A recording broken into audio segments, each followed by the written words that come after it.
I was just watching a TGLTN video of some plays in Pochinki, which, as you know, or maybe you don't know, but as you know, is a classic map, let's say. And Pochinki is a classic drop spot. Probably like everybody knows Pochinki by now. Um, but yeah, watch this video, and I was going to do a clip, and then it's kind of not long enough, and I thought, well, instead of just clipping it, I thought I'd just do a commentary video because it's just that good. Um, so I'm just going to do a quick review of a video published here an hour ago by Tiggleton. It's called Pochinki Hot Drops Are F Insane. I'll let you fill in the blanks. So yeah, let's start.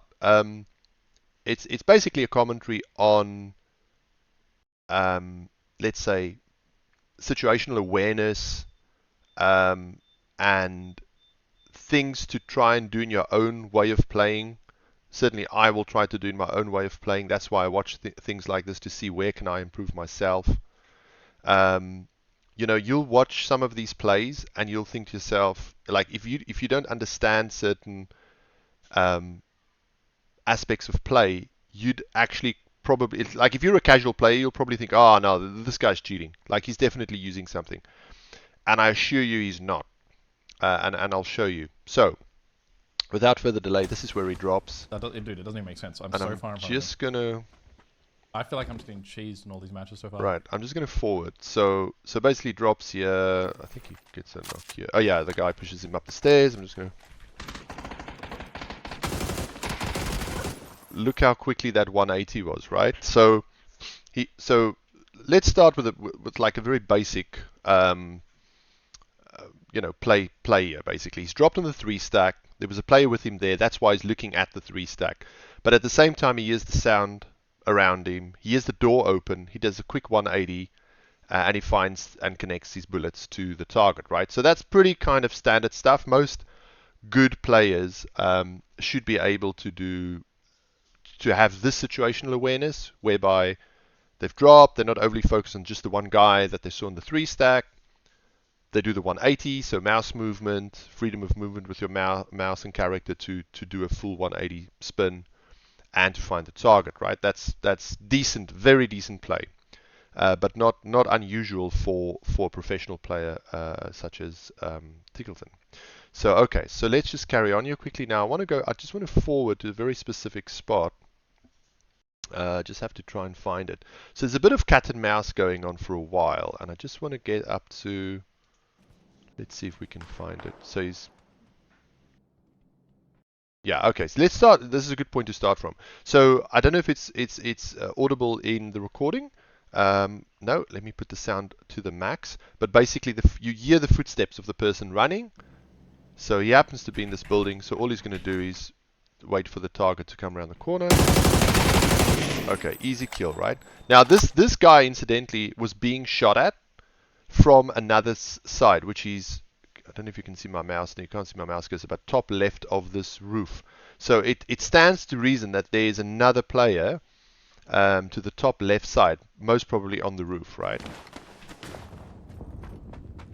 So you saw him, I don't know if you noticed, but you saw him as he's not just getting out of the window. Notice how he flicks back to check if he can spot, there you heard the delayed gunfire. Now look here, he looks and he looks again, so he does a double look quickly.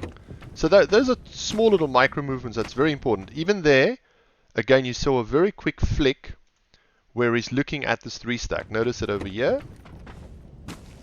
Look now. So there, I paused it. So it's a very quick flick. When you watch it in smooth, in one play, you might even miss it. I showed... This guy's going to be on the roof. Yeah, so there he says basically what we have already suspected from earlier, right? So and this is another thing that's very nice about watching Tiggleton streams. He's very instructional in explaining why he's doing certain things. I think he does do that to some extent because, again, like casual players, they'll just be like, "How did he know he was on the roof, man? He's using radar. How does he?" No, he's not. He's just the pieces of the puzzle together, right? So I'm gonna get red zone if I go play the roof. That's actually so cringe. okay, so yeah, so like he says, there's a red zone, so you don't want to die on the roof, so he's just going to sit here for a few minutes until the red zones are gone. It's one of the things of Pochinki, unfortunately. It always seems to get pounded by red zones. I want you to notice, though, while he's in this bathroom and eating his food, he's not being idle. Remember the 3-stack? Have to wait for it. Okay, so you can see that he's using these little windows to try and gather information I'm gonna take a bite of my food. whether somebody's maybe on that 3-stack, right? So he peeked it through that little window. I think he does it again once or twice. Let's just let this go by. Okay, yeah. So again, he checks the 3-stack. He checks the roofs behind the 3-stack to see if he 2.0 can vert is not it, Chief. gain any info. There was a player there. You just barely see him move as a pixel. Right. So now he's thinking about maybe going on the roof himself. Notice how even there, he doesn't just go on the bars. Okay, he doesn't just go onto the balcony to get up on the roof, even though that's maybe the objective.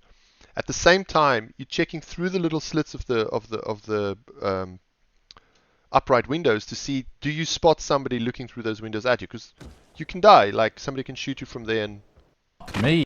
there we go. And you heard footsteps behind, bro. right? So I didn't even fall off there. That's server tick rate issue. a bit of server lag. Okay, so the player's not in this building, he's in the next building, so... But... Now that's absolutely brilliant play. I mean, he's basically heard this player, he's naded, and then he's following up with a shoddy, right?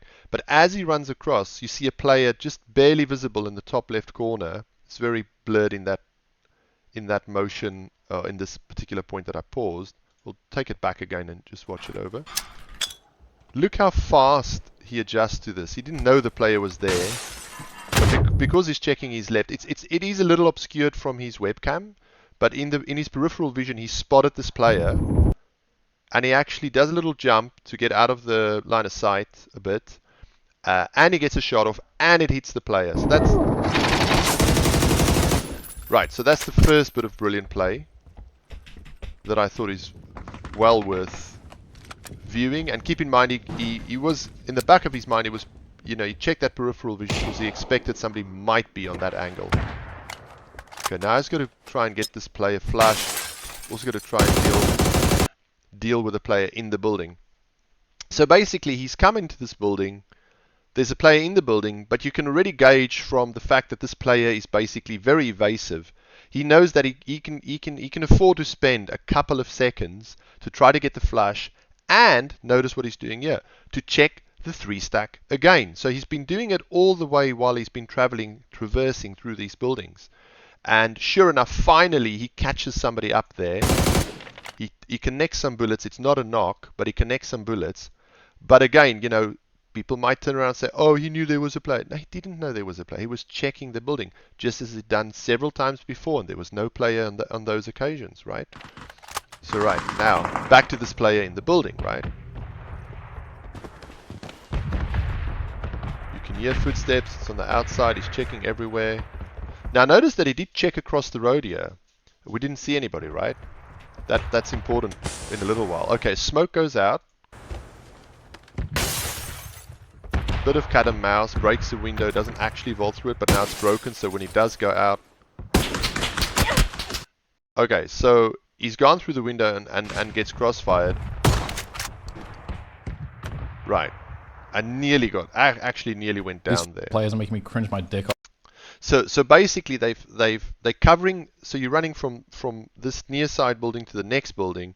They're covering that crossing, if you will, and they nearly knocked him there doing it. So now he's in this building, and you know that you can't go, well, you can go back through there if you want to risk it. But he knows it's being held, so he goes to the next room where the next exit is. Bro. Okay, and now basically, let's see. Right, so again, there he knocks Soup King, and it's a case of, well, how did he know the guy was there? Well, let's think back a little bit, right? When he was looking down the window, somebody threw a smoke out, right? Which was for the guy that was in the building previously. The guy was hunting with a shotgun. So his teammate has thrown him a smoke to try and do the crossing in cover to get closer to him so that he has some support, right? when Tiggleton himself came across, a third player shot him from afar, right? Nearly knocked him. And so now he knows that if he goes back through the back door, that crossing is covered, which means that this player that crossed earlier, or his partner, is most likely covering this angle for when he tries to come out this doorway. And so he's already made all those calculations. It's not that he sees anything. He knows that, look, when I come out this door, there's a 99% chance somebody's going to be covering this angle. So now comes the next brilliant thing. I'm going to just pause it here to show you. Okay, I'm going to go back and pause it to show you. So let's go, yeah. Right. These players are making me cringe my dick off, bro. Okay, so here's the next thing I want to highlight here. So let's say that you were able to put all the pieces of the puzzle together and you knew that the player was there. So there's a few things really worth noting over here. Things that I'd like to use in my own play, things I would recommend for other players to work into their play style. And that is that, look, if you have, let's imagine you got to this position and you know that there's very likely a player going to be where Tiggleton is looking at right now, right? It's like, okay, how do you execute that? How do you use that? And so the first thing is, notice how extremely mobile he is. He's not sitting still. He's not, crouching, trying to peek it slowly, this and that. He's running. He's moving. It's a much more fluid movement, right? And so the next thing I would say is he's very quick movement, comes quickly to the angle, and aims down sight and fires, right? And it sounds pretty simple, except that you'd say to me, well, how the hell did he know to exactly get his crosshair on there if he's not using something like, say, hacks or something, like radar hacks or something? And the answer is actually quite simple. So first of all, you've got to consider this is a player that's got thousands and thousands of hours in the game. Secondly, it's Pochinki, like I've mentioned right at the start of this stream. It's a classic map. It's a classic town. So basically, these guys have figured out that when you have situations like this in town, players may hold angles, an angle such as this, right? So if you're going to peek fire, and I want to use that almost as a single word, peek fire. If you're going to peek fire, you need to get the level of the gun to be in line with where the player is going to be. So how do you do that? Well, after thousands of hours of playing, at some point, the pros have figured out that if you use something, let's use something like, say, this wall, right? Notice how close, whether crouched or standing, how close the player's head or body is in line with that wall, as an example. So all that they would have to do in split seconds is basically peek fire, line up more or less with the wall, and then do the slight micro adjustment to where the player actually is. And so that's what we see here. Okay. And so that's what we see here, right? And so, but this level of play, to me, is just phenomenal. Absolutely phenomenal. It's one thing watching it and you think like, oh yeah, wow, the guy's, is brilliant. Some people might watch it, like I said, and go, oh no, that's too good to be true.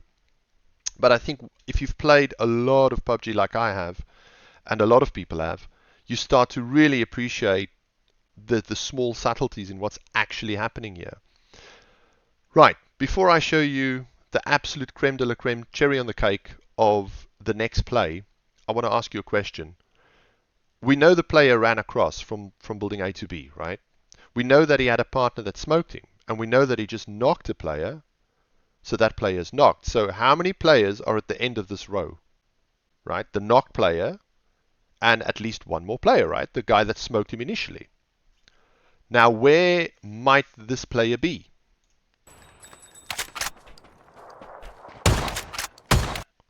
I hope you caught that. That was absolutely brilliant. I don't think he actually went necessarily for the flush there. I think he came round, he knows that there's a second player. The player has crawled into this room, and immediately the next connect the dots thing that comes into the mind is, well, for a pro anyway, is that, they've tried to set a trap here. He's crawling here. The other player is most likely lying prone, trying to make use of this gap through this half-shut shutter door. Or more than half, but partially shut shutter door, and he's going to try and shoot me as I run past and kill me as I try to come in for the flush. And so even you could say the only mistake in air quotes that he's made here, and I'll just back it up again, the only mistake he's made here is accidentally firing at the knock player. I don't actually think he went for the flush. He went for the second player, even though it might look like he went for the flush. Right. And I know that because look, he's swapping weapons as well, right? Well, I don't know that, but let's say. Right. So, and he just spotted that second player. You know, just absolutely brilliant. This is not the whole. I don't want to commentate over the entire video. I'm sure there are. I haven't even finished it. It was just this segment, you know, from that point that we started up to here. I thought it was so good. It's so instructional. So many different little points to take away, to think about how do you play PUBG and what you could do. So I hope you enjoyed that. Thank you, TGLTN, for the brilliant content. I've got to like that. Yeah, have fun, guys.